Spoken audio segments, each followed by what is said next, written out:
Unit 13 review, problem number 9. In the first fraction, I'm going to factor out a 3.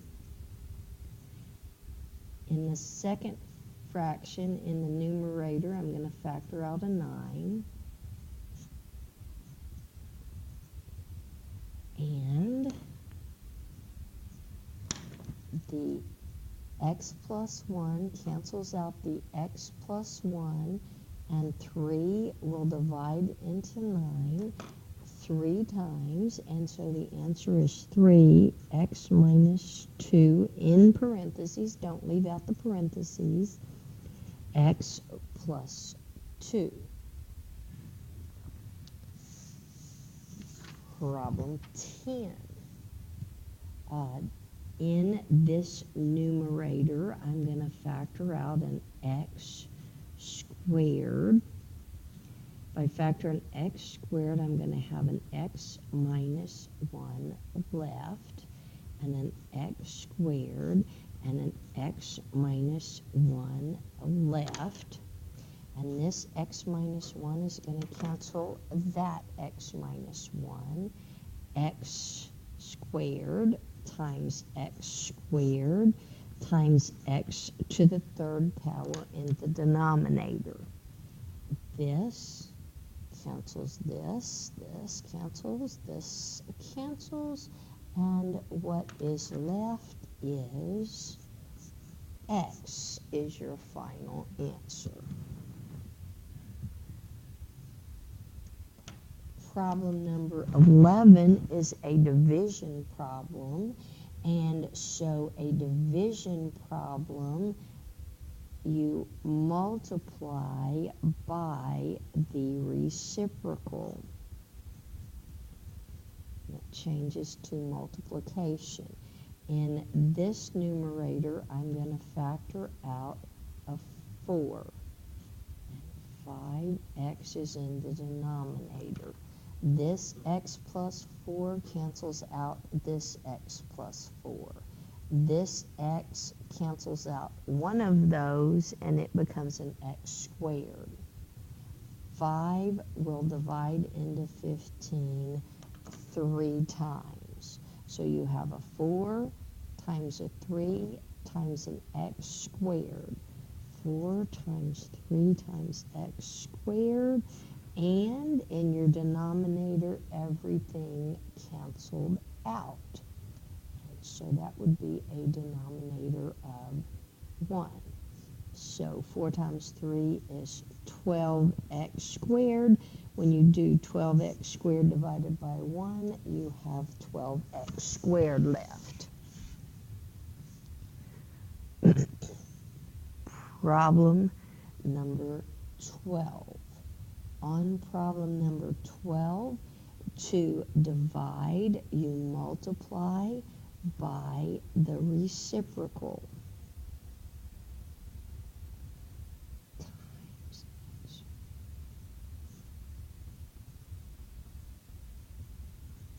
In order to complete this problem, I need to factor x minus 9. 9 is a perfect square number, so that's going to factor into x plus 3, x minus 3. 16 is a perfect square number, so that's going to factor into x plus 4, x minus 4. To factor this denominator, you multiply the first number times the last number, and you get an 8.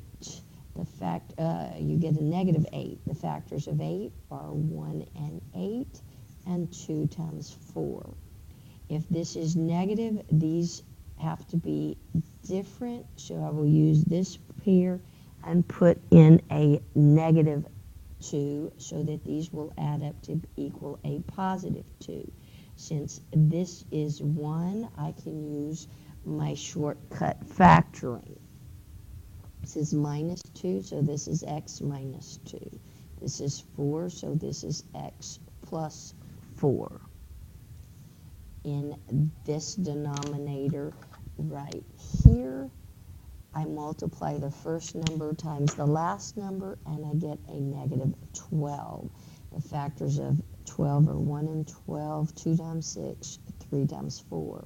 If this is a negative number, these have to be different signs.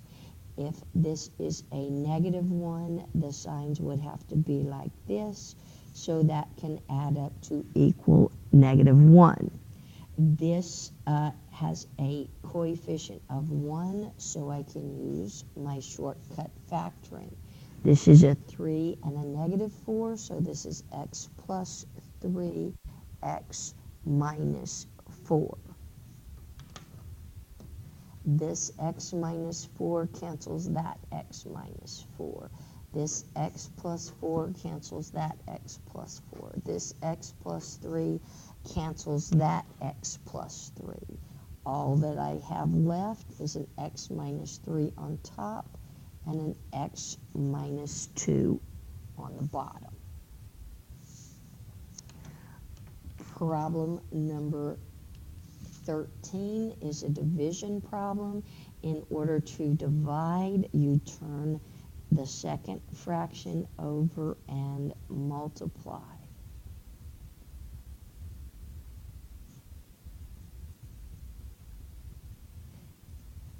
In the numerator, it's a binomial. The only thing that will factor out is a 2.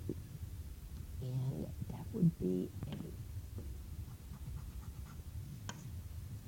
minus 7. 49 is a perfect square number, so this is going to be x plus 7, x minus 7. In this numerator, I can factor out a 2.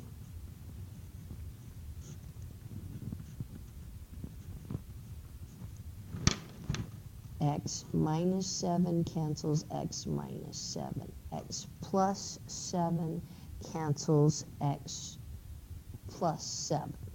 So what I have left is a 2 times a 2 and an x minus 7 on the bottom. 2 times 2 is 4. X 4 over x minus 7 is the final answer.